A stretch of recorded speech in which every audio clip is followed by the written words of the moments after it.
made it to April. April already. Where does it go? 1st of April actually today. No one made a fool of me, but I can do that all on my own actually. But I'm here at Lound Wood. I'm going to get a couple of hours trapping in. Conditions are disappointing. It's been cloudy all day. Decent enough temperature for the 1st of April. And then all of a sudden at 6 o'clock this evening the sky cleared. It went as clear and as blue as anything. But there are some attempts by the cloud to cover the blue sky. And it's forecasted to be cloudy and then clearing later on. But hopefully I can get a couple of hours in here.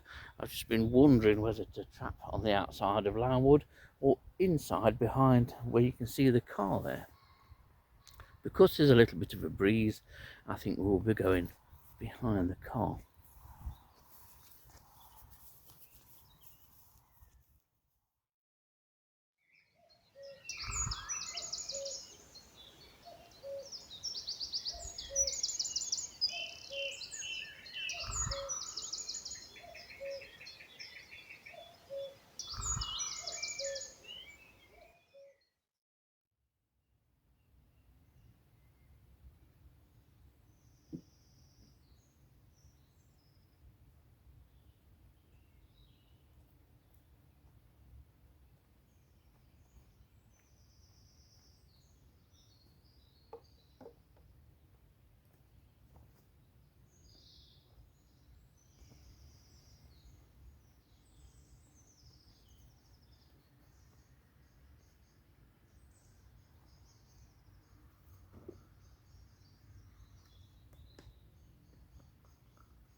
We're starting to get a real sort of sunset or dusk chorus here in Nottinghamshire. Sometimes it can be almost as good as a dawn chorus. And it's a beautiful sort of prelude to the trapping session.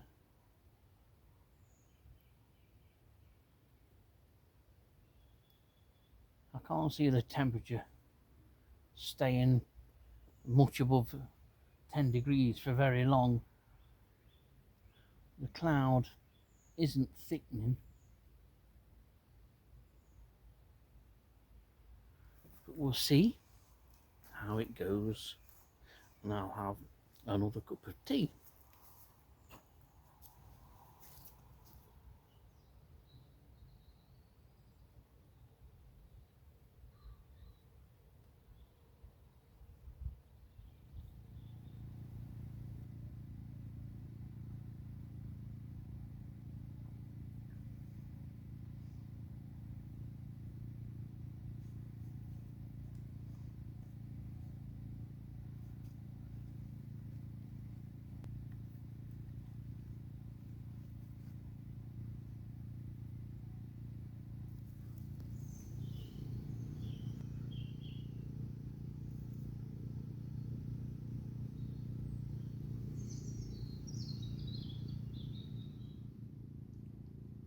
Was the last calls and songs of the spring songsters starts to quieten down a little bit.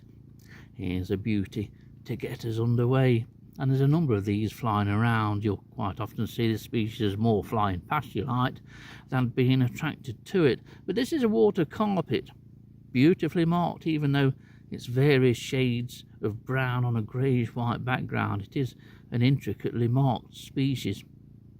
Beauty doesn't have to involve colour all the time.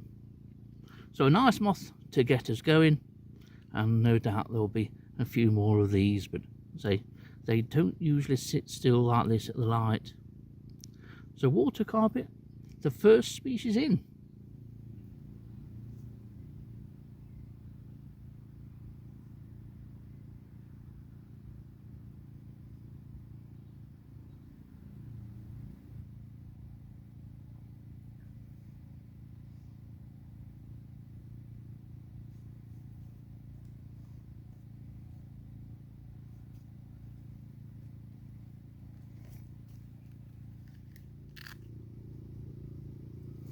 well, there's been a chestnut that has dropped in. I'll just put a photo in of chestnut because you're probably sick of seeing chestnuts, but moths that overwinter, obviously you see them for a long time. You get them in autumn and then you get them through the winter if you trap through the winter, and you will get them during most of the spring. This spring is showing no signs of stopping despite some cooler days and cooler nights. In fact, there's more cooler weather coming over the next week, I believe. But the blossom is coming out and everywhere is starting to slowly green up. One species I would like to catch, and I would have liked to have been trapping on the outskirts of Lound Wood, is small egger. I had some in captivity that I took or collected as larvae in May of 2025, reared them through, they all pupated, and out of about 15 or 16 pupa, I had 12 hatch, and they all hatched on the same afternoon, and I've had none since, and I don't think the others are indeed going to hatch. There is a chance of catching small egger, and if you wanted to see small egger, or at least have a chance of catching it, my recommendation would be to trap alongside a hedgerow. Now, I had 2 records in the Eakring area last year. There were 3 larval webs down at Eakring Meadows down towards Kershaw, and then there were 2 larval webs in the opposing direction the other side of me near Wellow. We're right in the middle of those 2 points, and I did search the hedgerows along the roads at Eakring here and could well have missed them. I could have looked on the roadside side of the hedgerows and there could have been a larva web plonked on the other side and I didn't see it. So there is always a chance that I could catch small egger, but it's doubtful. They definitely don't seem to be woodland species, but along hedgerows, along country lanes and the outskirts of fields is a good place to try and attract one to light. But by all accounts, I don't think they're the easiest of things to come to light. So good luck if you do manage to lure a small egger to light. I don't think we'll be seeing one this evening, unless I put a photo in, of course. Any excuse to put a photo in of a small egger doesn't take me much.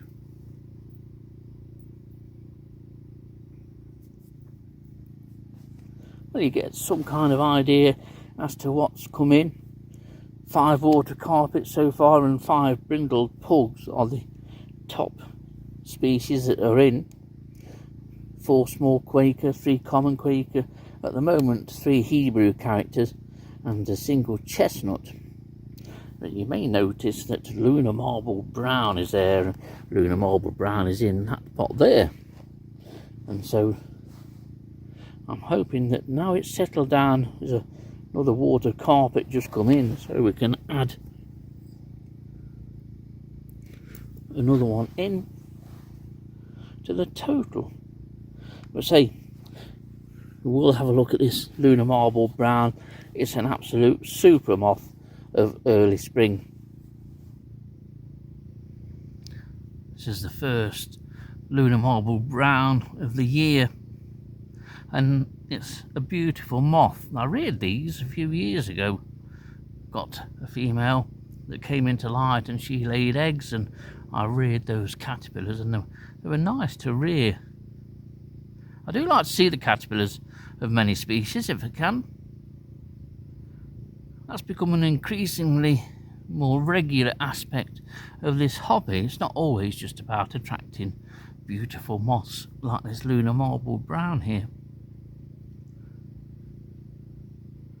This is another of those spring moths which we get regularly here. I used to trap it quite a lot here, but especially in Sherwood Forest. You got these by the dozen or more in Sherwood Forest, and it's beautifully marked. One of our more intricate and beautifully marked moths of spring. Generally just dark grey and white, but the markings are variable. It's a lovely little moth, this. And if you get the chance to rear it, have a go. Rearing caterpillars is fun, and you learn a lot more about the species that you trap too.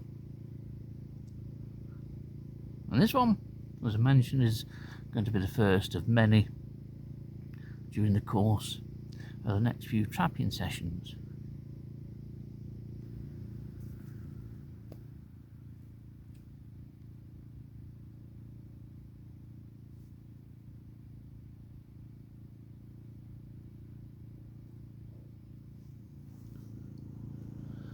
Doesn't look much, does it, that? And indeed, to many people, it probably wouldn't even look like a moth.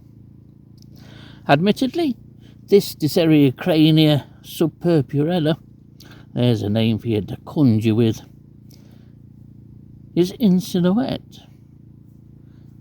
Put it in natural light and it's the most beautiful, though small, gold moth.